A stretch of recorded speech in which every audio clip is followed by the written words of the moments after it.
Para unos es el mejor presidente que ha tenido El Salvador en los últimos 200 años. Para otros es un dictador de nueva generación. Nayib Bukele inició en marzo de 2022 una guerra contra las pandillas que aterrorizaron durante casi 3 décadas a gran parte de la población salvadoreña. Su gobierno ha detenido y encarcelado a más de 65.000 personas, muchas acusadas de cometer múltiples asesinatos. Pero para poner en marcha esta guerra, Bukele declaró el estado de excepción y se suprimieron derechos fundamentales, como la presunción de inocencia. Distintas organizaciones nacionales e internacionales de derechos humanos han denunciado varios miles de detenciones ilegales, torturas en las cárceles y decenas de muertes. La realidad hoy en El Salvador es que las pandillas ya no son ese estado paralelo que dominaba y extorsionaba a casi todo el país, pero a cambio su democracia, aseguran algunos expertos, está en peligro.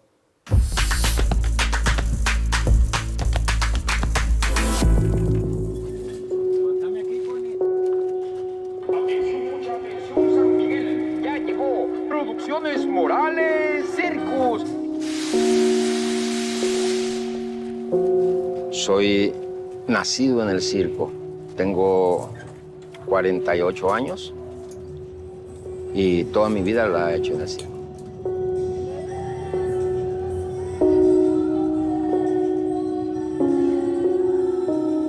El circo existe como para llevar entretenimiento a ciertos lugares del país y más que todo para brindarle alegría.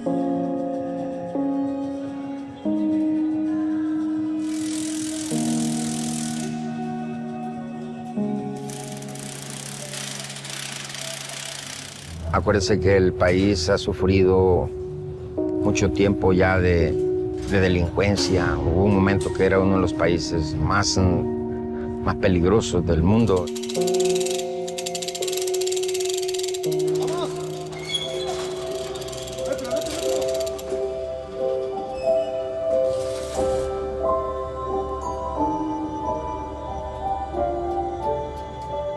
¿Y cómo es trabajar con el miedo a las pandillas en un espectáculo que se va moviendo de un lado a otro del país y que supongo yo que han tenido que pagar extorsiones? Llegando a los lugares como San Miguel, como estamos ahorita acá, venía un pandillero, le traía el teléfono, que hablaba el jefe de él, y había que reportarse cuánto había que pagar, ya por la estadía de ahí del circo. Eran tarifas de 500 a 800 dólares mensuales. ¿Ustedes siempre han pagado? No todas las veces. A veces sí, a veces no. ¿Y cuando no pagaban, qué pasaba? Si no se pagaba, pues había que moverse. O de otros lo amenazaban de que le iban a matar a un miembro de la familia. ¿Ustedes han recibido amenazas de que iban a matar a algún miembro de su familia? Sí, muchas veces. Muchas veces.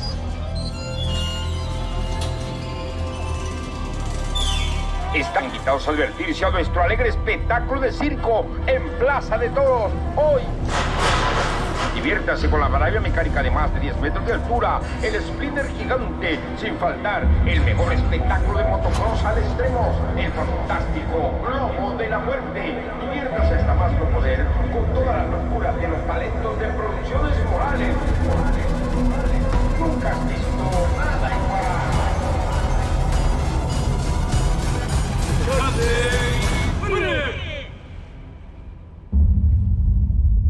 Básicamente en cualquier lugar aún quedan pandilleros, pocos, pero aún quedan y tenemos que ir y extraerlos. Pues tenemos que sacar al 100% de los pandilleros de las calles. No estamos combatiendo angelitos, estamos combatiendo al mismo demonio. Y los vamos a ir a sacar de donde están. Así se quejen las organizaciones de derechos humanos, así se quejen las ONGs o los países enemigos de nuestro pueblo. Con ajo, pan. Con mantequilla.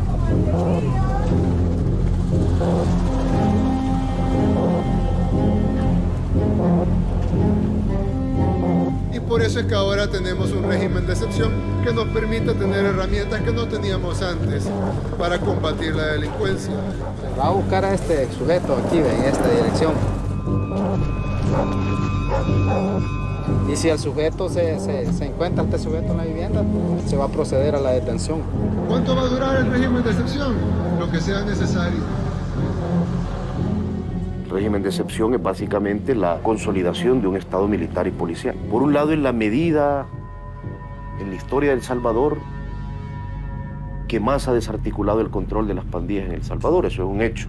Y por otro lado, es una de las medidas quizás la más violatoria de derechos humanos que ha existido desde la firma de los acuerdos de paz en 1992.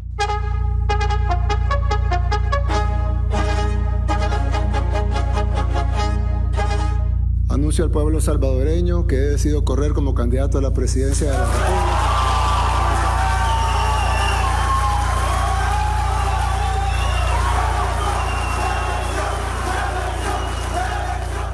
Nayib Bukele es el presidente, el líder más importante que ha tenido El Salvador en 221 años de historia republicana. Es que no viví.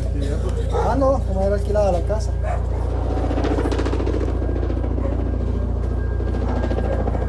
Nayib Bukele, a niveles, él es una persona, es un dictador de una nueva generación de dictadores.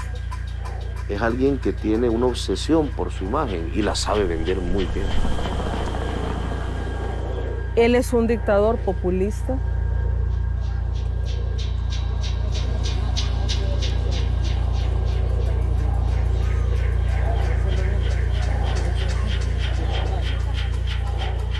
Además tiene mucho control sobre las redes sociales y sabe cómo controlar las redes sociales. Nunca habíamos tenido un presidente que cumpliera tales expectativas para la población. Ninguno. Entiende de qué está hecho este pueblo. Este pueblo está hecho de religión y de fe, de conservadurismo. Es un pueblo deformado por la violencia. ¿Por qué así? Sabe cómo llegarles al corazón.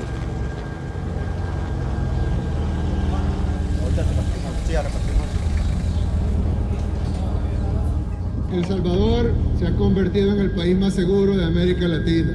Y eso se dice fácil, pero no ha sido fácil. Buenas. Ahora que ya el señor presidente pues hizo estos movimientos, ¿verdad? Se siente más tranquila en la vida.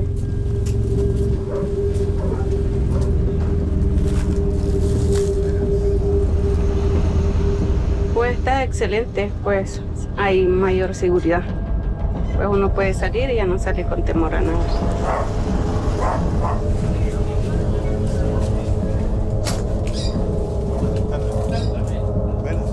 Hoy se vive más tranquilo, se vive un poco más, hay más paz, más tranquilidad.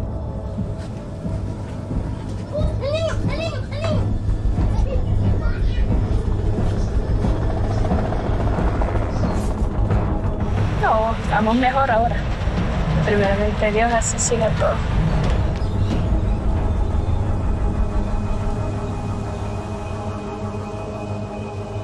¿Y él cuánto tiempo estuvo detenido? 7 días. 7 días. Sí. ¿Por qué delito? Ni él sabía que porque se parecía.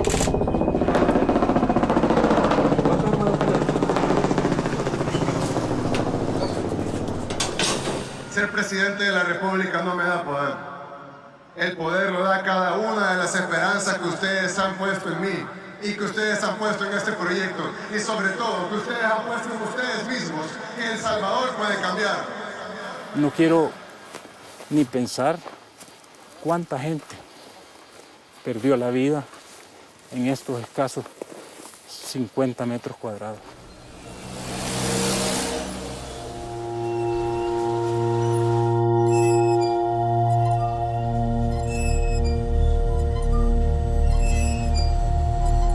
Son terroristas. A la comunidad internacional muchas veces le ofende, pero cada pueblo tiene sus propios terroristas.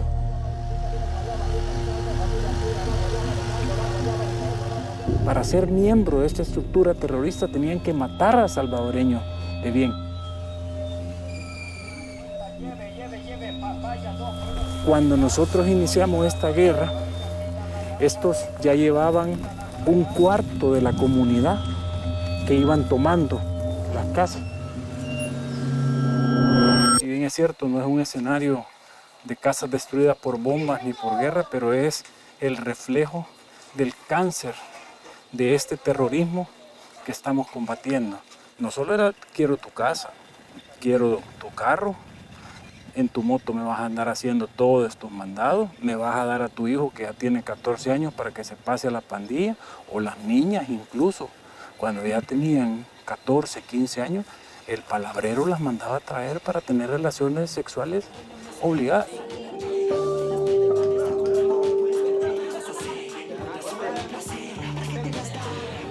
Y el padre y la madre, ¿qué tenían que hacer? Porque si no los mataban. ¿Por qué?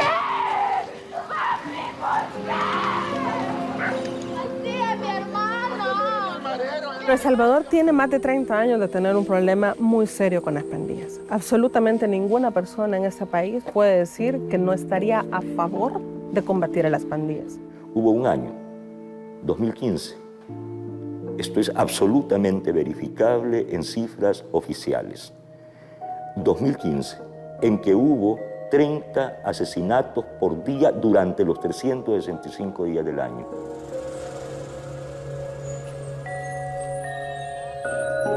Los pandilleros aprendieron a sacarle rédito a la política corrupta. Recibían dinero por votos, por movilizar gente. El gobierno de Bukele empezó a negociar con los líderes de las pandillas desde que llega en junio de 2019. Pero a finales de marzo de 2022 anuló el pacto e instauró el régimen de excepción en un fin de semana. Y de un día para otro la realidad cambió plenamente.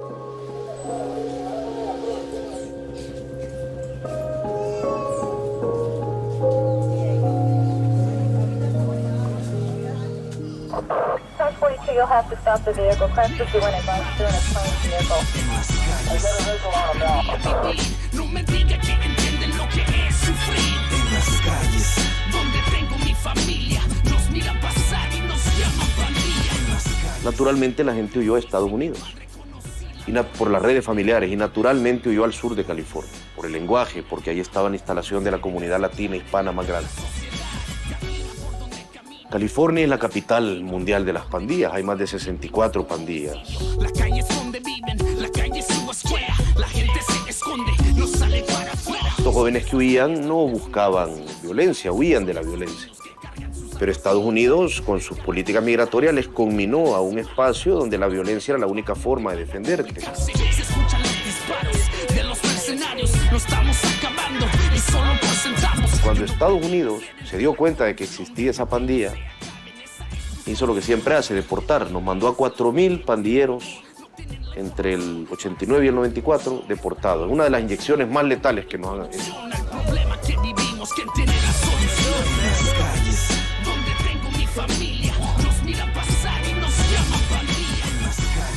Y los mandaron para acá con tan poca cortesía que ni siquiera le avisaban al Estado salvadoreño que esos 10, 20, 30, 50 deportados diarios que comenzaron a mandar eran delincuentes y que estaban siendo deportados por eso.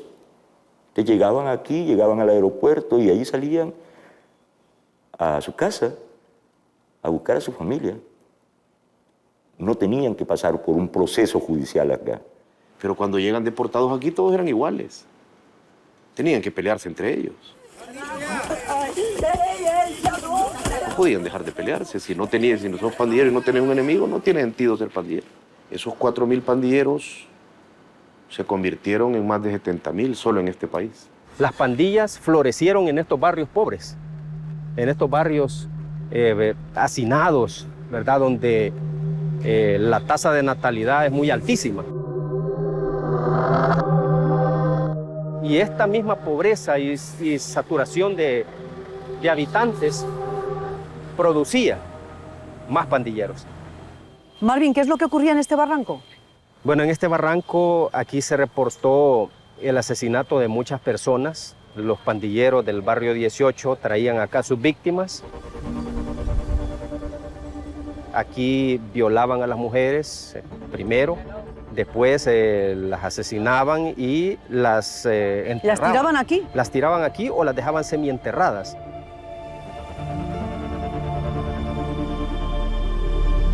Aquí, en este lugar, la pandilla 18 tenía su cuartel general, ¿verdad? A nivel nacional.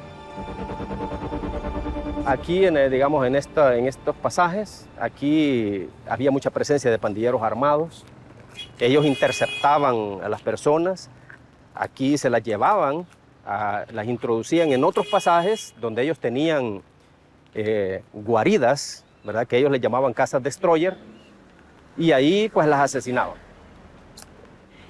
Usted vivía aquí, pero tuvo que dejar esta zona. ¿Por qué? Exactamente. Yo vivía en esta colonia, fui amenazado por los pandilleros, tuve que salir con mi familia, ¿verdad? Por las amenazas a muerte, y la casa quedó tirada.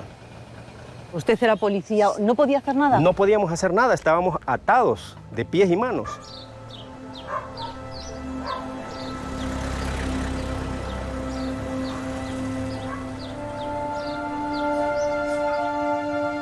Para las pandillas, matar es un delito secundario, instrumental. Para ellos el negocio es la extorsión, ¿no? Es decir, el móvil principal es el dinero. Pero para que la extorsión sea efectiva, para que te sientas obligado a pagarme, si no me pagas te mato. El pandillero llegaba y te decía, tu comercio, tu pequeña tienda de la vecindad, te la tomo. O sea, yo la voy a ocupar, yo la voy a operar a partir de ahora, hasta la pandilla incurriendo en tener talleres mecánicos, panaderías, hoteles, también como un mecanismo para lavar dinero. Muchos de ellos tenían casas suntuosas en colonias privadas aquí en El Salvador. Se habían vuelto gángster, ¿verdad? Que tenían a los pobres muchachos trabajando en la extorsión, en la distribución de droga y todo, y ellos viviendo una gran vida. Pero esos no están presos. Esos no están presos.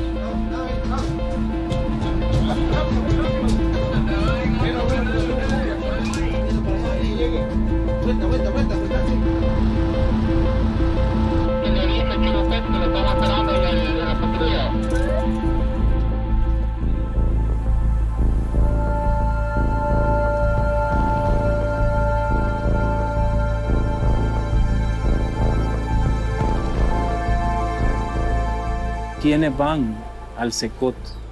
Van los miembros de estas estructuras terroristas.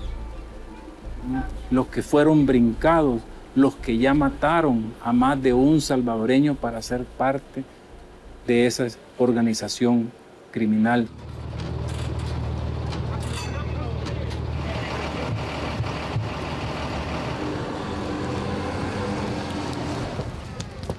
Esas imágenes fuertes, como tú las llamas, que a muchos pueden ofenderlo, sí, pero es que no es para ustedes el mensaje, es para nuestras futuras generaciones. Hace 4 años tú visitabas muchas de nuestras comunidades y el aspiracional de nuestros niños y de nuestras niñas era ser pandillero. Y ese puente de abastecimiento, de juventud, de niños hacia las pandillas, lo vamos a mantener destruidos y no vamos a permitir que se vuelva a levantar. A ese montón de tatuados y todo, cuando lo miren, ustedes no están viendo a un asesino simple, están viendo a un asesino serial. No podemos pensar en readaptarlo.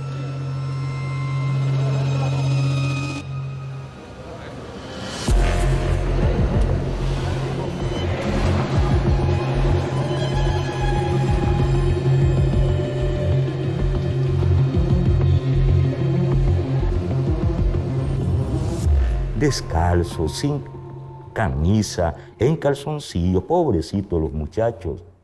Bueno, eso es control y disciplina en las cárceles. El Salvador tiene firmados y ratificados muchos convenios internacionales de respeto a los derechos humanos, incluyendo los derechos humanos de los detenidos. Y esos, aunque sean bestias, sin corazón, sin alma, que han destrozado personas. O sea, al final siempre son seres humanos. Desde el día 1 que se captura a las personas se les cuelga el cartel de terrorista y se les manda a la prisión, y a esta fecha hay muchos que tienen casi un año y no han tenido la posibilidad de tener ni un juicio justo, ni un defensor, y mucho menos que se les escuche. Ya no estamos acusando a alguien individualmente, estamos procesando la estructura terrorista y a sus miembros. Está el juez y está frente a 200 capturados, ¿verdad?, en una audiencia virtual. Estos jueces lo único que hacen es reunir a estas personas y acusarlas exactamente del mismo delito a todas, sin estar mediando ninguna diferencia individual o condición individual que puedan tener. Nosotros nos preguntamos, señor juez, ¿no le da a usted la duda razonable que frente a esos 200, 300 personas que hay frente a usted hayan algunos que son inocentes? Que pobrecitos, que le estamos violando sus derechos humanos. ¿Cuántas familias en nuestro país no tienen una historia que contar de terror, de lo que les han causado las pandillas?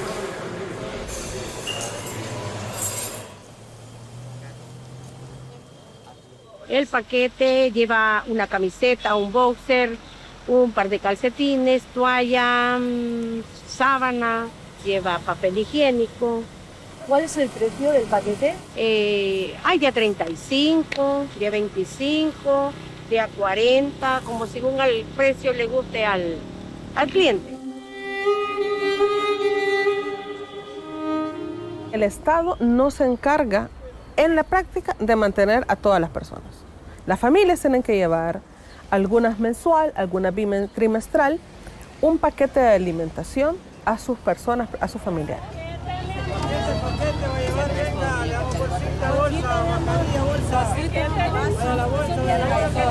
El paquete es para su hijo. Sí. Está aquí en la cárcel, en el penal.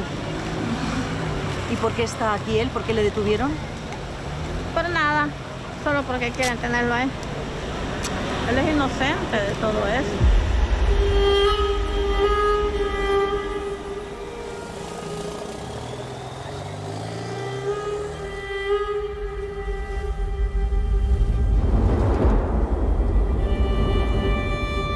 Pues para mí, pues yo le aplaudo a Nayib, porque es un hombre lindo, que ya sabe controlar todo.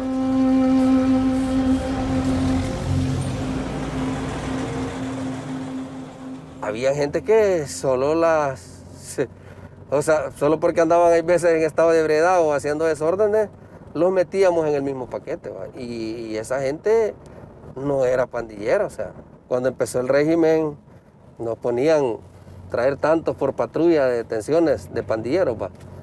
Y el que no cumplía las metas no podía regresar a la base durante el tiempo que fuera necesario para cumplir esa meta, ¿va? ¿Cuántas personas les obligaban a detener por día? Habían patrullas que variaban, en lugares ya más amplios, que habían concentraciones de pandillas grandes, sí, pedían 10 detenciones de pandilleros, ¿va? Y ahí se fueron justo por pecadores, ¿va? Al comienzo, o sea, se hizo nada. Y así es como que tanta gente se ha quejado, que le han detenido familiares que no tenían nada que ver. Cuando alguien no tenía tatuaje, lo que se hacía era ponerle como colaborador. Y así es como metieron preso a mucha gente inocente, ¿no? ¿Y esas órdenes a ustedes les llegaban por escrito o solamente eran verbales? Solo eran verbales. La preocupación de nosotros, ¿a cuántos de nosotros van a detener, ¿va? por la violación de derechos humanos? Que siempre va a haber, lastimosamente, una madre que cree que su hijo es inocente. Tal vez su hijo ha matado a 10 personas, pero ella cree que es inocente o quiere creer que su hijo es inocente. Y no le va a gustar que lo arresten. Si yo supiera que mi hijo hubiera andado en algo, yo no estuviera aquí. Yo quiero la libertad para mi hijo, poderlo ver y lo quiero vivo. A mi hijo Julio de Jesús Rosales Alemán, la Policía Nacional Civil lo detuvo, lo torturó y él no debe nada. Absolutamente nada. Y ahora me lo acusan a él de ser pandillero. Y además a mí me mataron a la mamá de estos muchachos, la pandilla 18.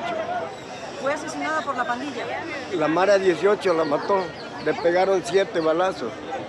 Ella tenía una panadería y ella les daba primeramente pan, ellos solo llegaban a agarrar, ¿verdad? Y cuando eso se lo acabaron, ya no tenía que darle. Fue cuando ellos pues, sí, asesinaron a él. ¿Por no pagar la renta? Por no pagar renta, por no pagar renta. ¡Vivos se lo llevaron! ¡Vivos se lo llevaron!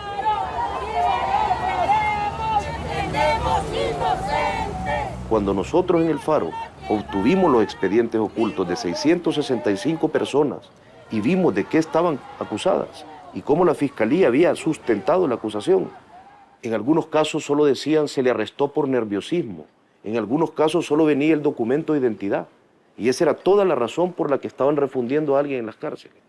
Hemos atendido casos de personas torturadas que han sufrido tortura dentro de los centros penitenciarios, en algunas ocasiones torturadas por los mismos agentes de seguridad. Fuimos víctimas de una paliza increíble en la entrada del penal. Nos recibieron con una golpiza los señores policías y los señores custodios que permanecen en ese centro penitenciario, Izalco.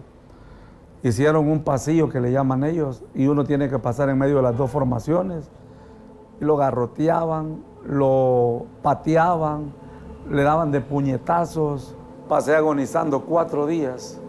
Caí enfermo completamente. Empezaron a rociarnos gas. Yo no sabía qué se sentía cuando le tiraban gas a las personas, pero se cierra la garganta, o sientes que te falta el aire, te intoxicas. Bueno, este calvario empieza un 6 de mayo, en el cual yo estaba con mis hijos, menores de edad, los 6.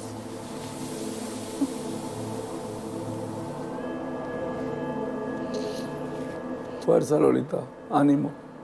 Día viernes, en la mañana, llegan 5 policías, golpean la puerta. Me dijeron ellos que me iban a hacer unas preguntas y me voy yo con ellos. Empiezan a ver si teníamos tatuajes, empiezan ellos a decir a qué maras pertenecíamos. Celdas con ratas, con cucarachas, con zancudo, una deprimencia, una carencia total, golpeados, maltratados, vulnerados en todos los sentidos.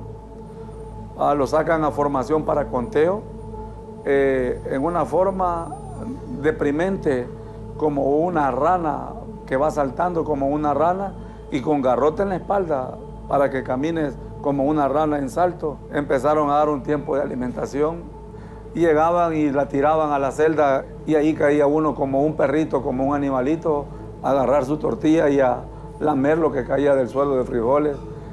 Era una situación súper difícil. Usted no puede hacer sus necesidades cuando usted tiene la necesidad, sino que es cuando le toca el turno o cuando ellos le dicen a usted, vaya, ahorita se abren los baños. Que los guardias les destripaban los testículos de patadas, les quebraban sus pies, los arrastraban violentamente. En mi celda fallecieron personas, yo soy testigo que fallecieron personas. Un amigo mío, víctima de la paliza que nos dieron, murió a los 28 días de haber ingresado. Las pandilleras activas, ya condenadas dentro del centro penal, ¿mantienen el control dentro de las cárceles? Y eso no se duda, si ellas son las que ponen la regla. Allí estábamos, como decimos, revueltos, juntos.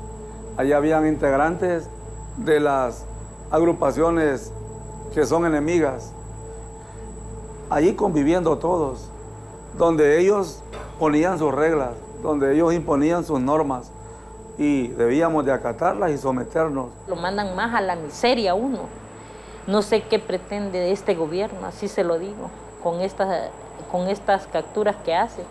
Si querer eliminar a la gente que se va levantando y vivir solo ellos, y que se acuerde que un país con ricos no es país y un país con pobres no es país, porque ambos nos necesitamos. Es bien difícil poder darle vuelta a la página. Hay secuelas.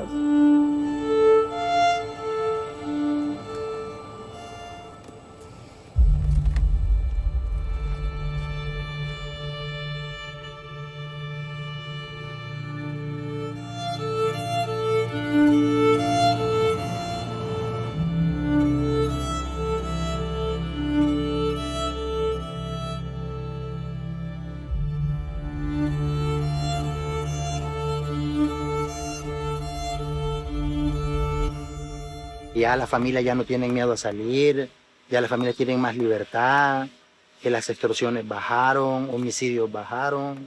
Entonces, gracias a eso, ya el circo tiene más visitas.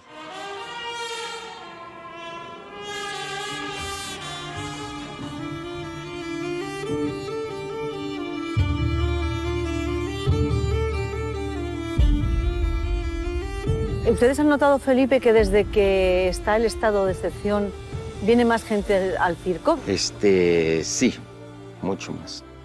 Los precios son bien accesibles para el público. Niños $2, adultos $3 y las VIP valen 5. ¿Los pandilleros también venían al circo? Sí, vienen pandilleros. ¿Y qué puede hacer uno? No puede preguntarle, ¿usted es pandillero o no? Bueno, pero pagaban su entrada. Pagaban su entrada. En lugares pagan su entrada, en lugares ellos decían, van a dejarme entrar a tantas personas, por orden de ellos. O sea, venía el pandillero jefe y decía, resérvenme 20 espacios para mi gente. Correcto. Y ustedes callados, no podían hacer otra cosa. No se puede hacer nada. Usted ya sabe, usted misma lo ha dicho, es vivir sin miedo, es lo mejor que puede haber, po. Ya sin temor. Uno de los sectores más golpeados, y lo voy a decir, no solo económicamente, sino que en términos de vidas de su fuerza laboral, ciertamente fue el transporte público y el transporte privado.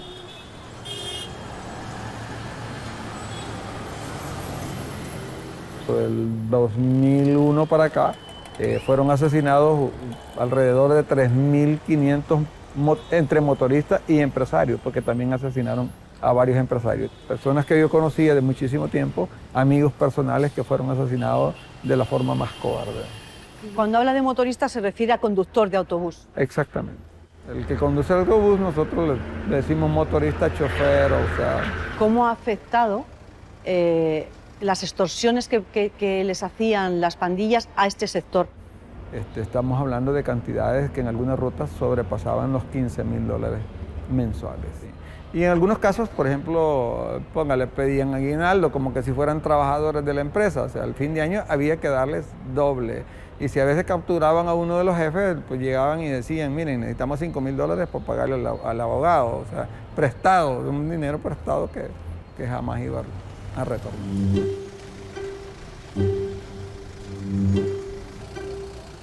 En varias ocasiones pasaron tirándole balazos a la oficina donde yo permanecía, donde operaba. ¿Se pasaba mucho miedo entonces? Sí, hay mucha gente que tenía terror.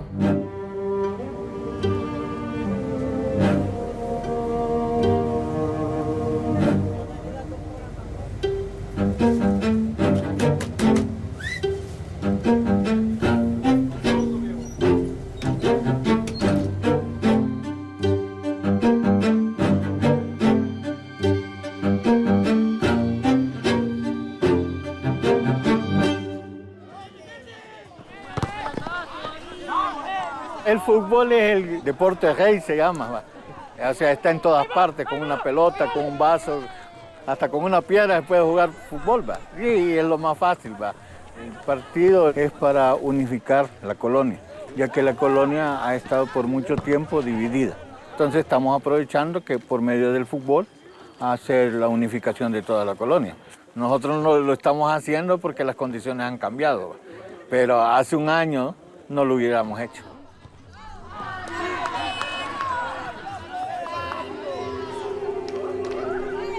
Este era el pasaje frontera, límite, como se puede decir, ¿verdad? De aquí para allá estaba lo que era la pandilla MS-13 y de aquí para allá estaba el barrio 18. ¿Y se oían muchos disparos? Sí, se escuchaban varios disparos, ¿verdad? Era una zona Vietnam, la zona Vietnam le decíamos. De hecho, en este pasaje yo nunca vine después de 12 años hasta ahorita, estoy viniendo. A este pasaje yo no podía... Estuvo 12 años sin poder atravesar esta zona. Sin poder pasar acá. 12 años, hasta hoy.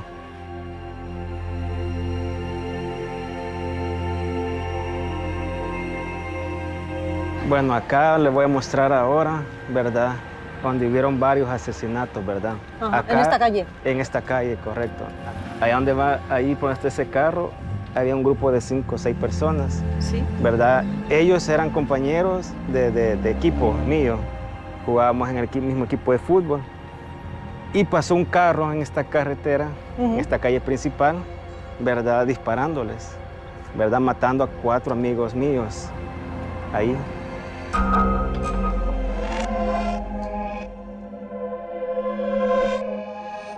Aquí seguimos viendo mucha pobreza, seguimos viendo mucha necesidad.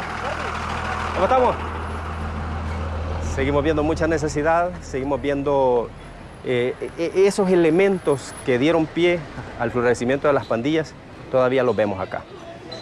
El tema de la prevención aquí no lo vemos, ¿verdad? Entonces esos temas tiene que abordarlos el gobierno desde diferentes aristas, porque si no lo hace, la pandilla puede resurgir.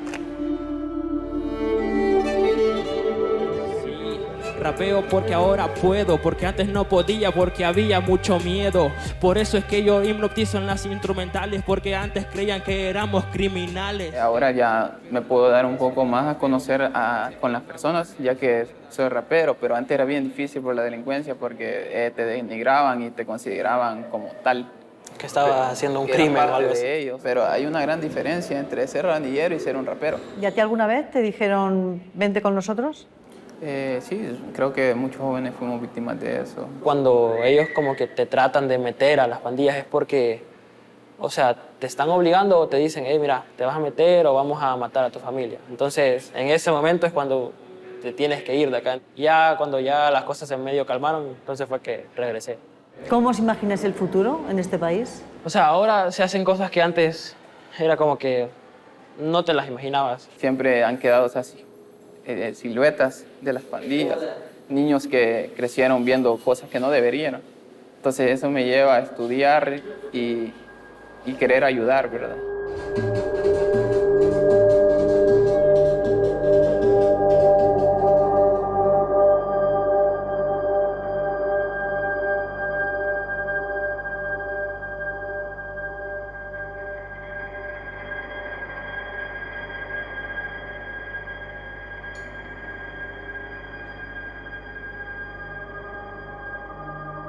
Este lugar se llama El Penalito de San Salvador, donde los traen ya con carta de libertad para que estén con sus familias.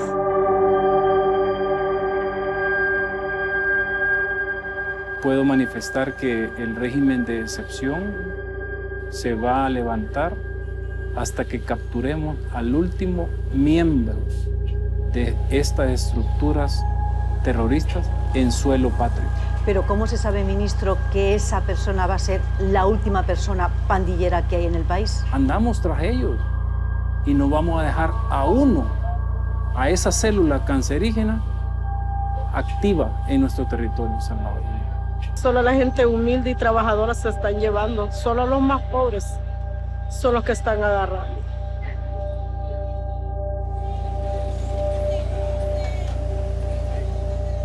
Justificar el régimen de excepción en este momento, bajo la medida de que hay una perturbación al orden público, ya no existe. ¿Por qué lo están prorrogando? Porque esta herramienta le permite al presidente convertirse en el paladín del Salvador. Señor, ¿cómo se siente? Bien, gracias a Dios. ¿Cuánto tiempo estuvo en prisión? 11 meses. ¿Cómo se pasa ahí dentro? La verdad no se le desea a nadie estar en ese lugar ahí.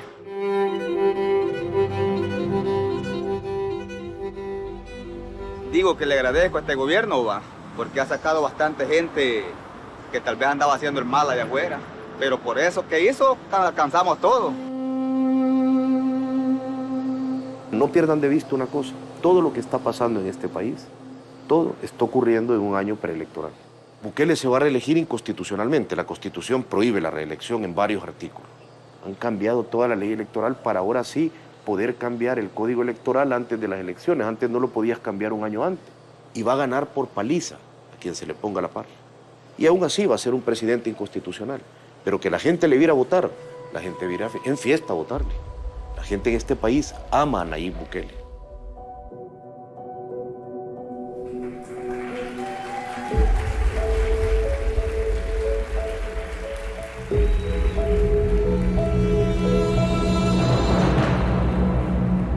¿Hay futuro para el circo? Sí, hay futuro en el circo.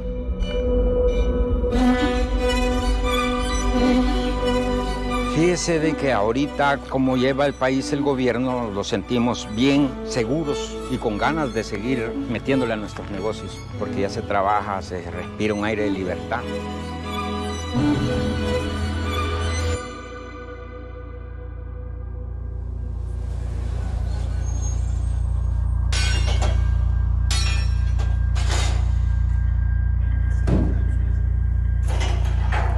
¿Cuál piensa usted que puede ser el mejor presidente para El Salvador de aquí a 3, 4, 5 años? Nayib Bukele. Sí, Nayib Bukele.